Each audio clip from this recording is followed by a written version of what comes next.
Hey there and welcome to Up Next. In today's video, we're going to be taking a look at facts you didn't know about the Marvel Comics. Marvel Comics was founded all the way back in 1939, and since then we have been receiving comics with new plots, characters, and stories. For most people, when they think about Marvel Comics, Stan Lee and Spider-Man pop into their heads. But behind the scenes of this empire, there are writers and artists developing lots of new creations and characters for us to enjoy. These creations are known all around the world and will never be forgotten. And so in today's video, we thought we'd take a look at some facts to do with this beloved franchise that you might not have known. Number 1. Michael Jackson wanted to be Spider-Man. As crazy as it may sound, in the early 1990s, Michael Jackson himself tried to buy Marvel Comics because he wanted to be Spider-Man and play him in his own produced movie. Obviously, he never struck a deal and didn't buy Marvel Comics, but imagine if he did. He loved Spider-Man so much that he wanted to be him in a movie that he was going to produce himself. But he couldn't do that without the rights to the character. And in order to have the rights, he would have to own Marvel Comics. And that's exactly what he tried to accomplish. Number 2. Marvel Comics owned the word zombie. After releasing Tales of Zombies in 1973, Marvel decided it would be a good idea to trademark the term zombies, so that their comic books were the only ones that could use the word. They actually held the trademark until 1996, so they had it for a fair few years. But they soon realized that it was almost impossible to enforce this kind of trademark. Number 3. Thor the Frog. Throg, also known as Simon Waterston, is a character from the Marvel Comics who wields the mighty Frognir.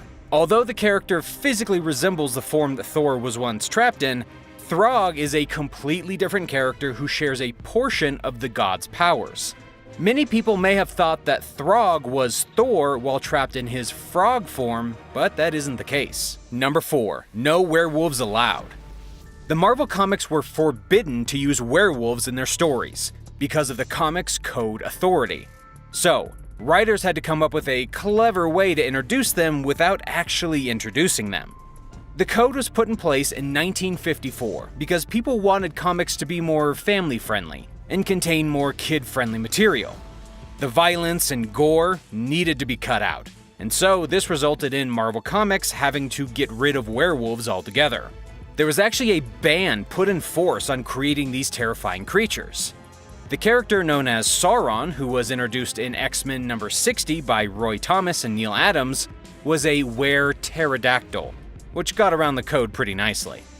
To be honest, it was pretty clever of them to do this. Luckily for all die-hard werewolf fans out there, in 1971, the ban was lifted, and Marvel even created a werewolf version of Captain America known as Capwolf in the early 90s. Number 5. Luke Cage was the first black superhero with his own comic.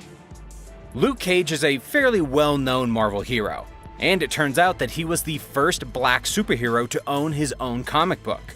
He first made an appearance in Luke Cage, A Hero for Hire number 1, back in June of 1972, which was a pretty revolutionary day. Number 6. Marvel's founder escaped dying in the Hindenburg incident. Martin Goodman created Timely Comics in 1937, and then in 1951, the organization became known as Atlas Comics. And then finally in 1961, it became Marvel Comics. This company became one of the world's most popular publishers of comic books, but there was almost a chance that Goodman could have died months before he started Timely Comics, meaning Marvel would have never existed. He was returning from his honeymoon when he planned to take the Hindenburg back to the United States. It turns out that he got his tickets too late though, and so he was forced to take a plane back home. To be honest, he was pretty lucky, because the Hindenburg infamously crashed, killing 35 people. By getting his tickets too late, he subsequently dodged a bullet as well. Number 7. Marvel helped create the Transformers. Marvel Comics are known for creating extraordinary characters that push the boundaries of storytelling, and this resulted in a unique experience when Hasbro sought out Marvel editor-in-chief Jim Shooter to help with the Transformers. Shooter called on writers Bob Budiansky and Danny O'Neill to help solve this conundrum, and they helped create 2 of the characters. O'Neill came up with the idea of Optimus Prime, and Budansky created Megatron. Shooter then put everything together and created an 8-page, 2-faction backstory, and a short breakdown of each character's personality. It just goes to show that Marvel is pretty good at what they do. Number 8. Steve Ditko destroyed famous Marvel artwork. To many, Steve Ditko is considered to be one of the greatest comic book artists of all time. He was the first person to draw the famous Spider-Man, and so he believed that he owned the rights to the original artwork. But Marvel thought differently. They believed that they were the sole owners of these designs, even though Ditko created them. After years of legal battles, Marvel finally gave in and gave the artist his work back as a gift. But this meant that he didn't get any money or royalties for his work, and he didn't like that. Instead, he decided that he was going to destroy the original artwork. Technically, he did nothing wrong by doing this because he owned it, but all thanks to a feud over greed, the most iconic relics in Marvel history are now slashed to pieces. And that's pretty sad. That's all for today though. What'd you think of today's video? Let us know in the comments below. But with that being said, this is the end of the video, so I'll see you in the next one.